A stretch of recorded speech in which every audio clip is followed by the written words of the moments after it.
And welcome. There is a new problem at your screen, and the problem is a coil in the form of a narrow ring.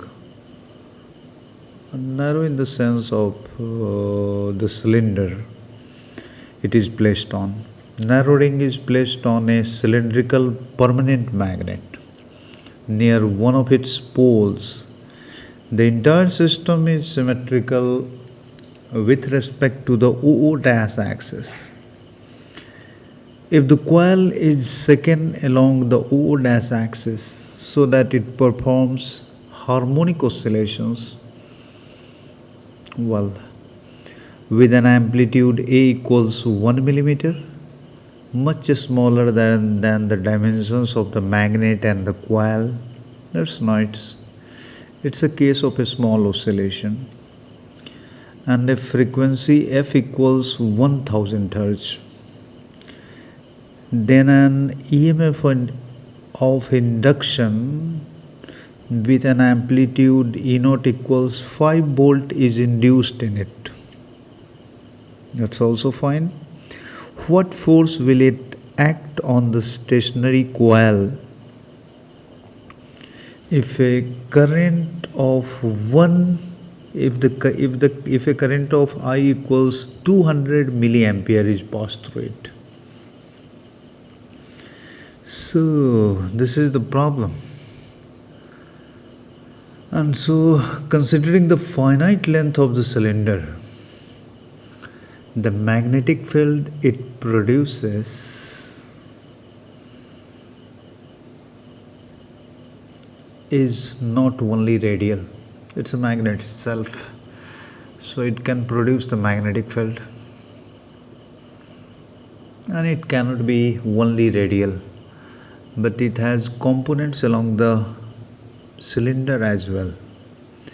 As you can see here in this picture, this is the radial component of magnetic field, and there will be another component parallel to the cylinder like this.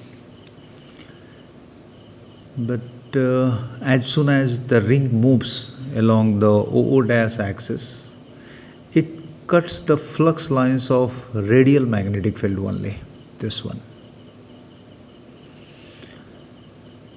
And it doesn't cut the parallel magnetic field component, the flux lines produced by the parallel magnetic field.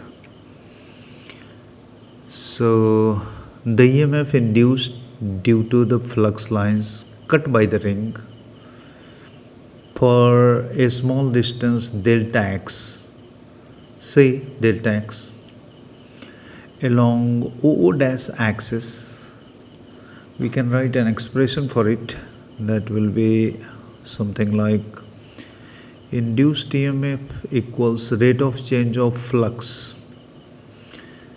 that is the radial magnetic field plus the area in which the flux lines is being cut by the ring when the ring travels a small distance. Delta x will be 2 pi r delta x divided by the time taken. It will be the magnetic field, EMF induced. And one more thing to notice, delta x by delta t is basically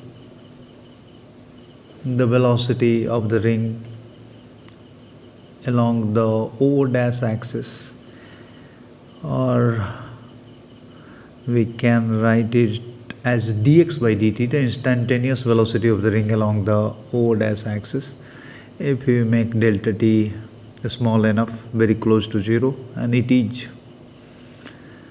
And one more thing we knew, because it's performing the simple harmonic motion, so the velocity, the maximum velocity of the ring can be simply given by omega times the amplitude of oscillation, which is not 2a but a. 2A is the whole range. So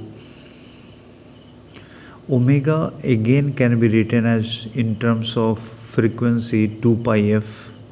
So Vmax becomes 2 pi f A, the amplitude of oscillation. And accordingly, the amplitude of the induced EMF can be written as E naught. It is already given in the problem, E naught. And its value will become the radial component of magnetic field multiplied by 2 pi r and multiplied by maximum velocity of the ring. And it becomes simply as 4 pi square BR FRA. This is the amplitude of induced EMF. And we are moving towards the solution of the problem.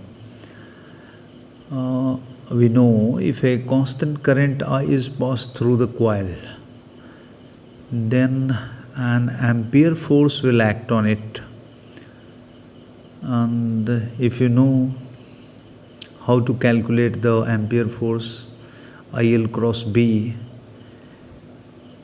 you can easily notice that this ampere force will be directed along the O dash axis, and its magnitude can be written as ILB or IBL. B is only the radial component of magnetic field, and the length under consideration is 2 pi r here. So,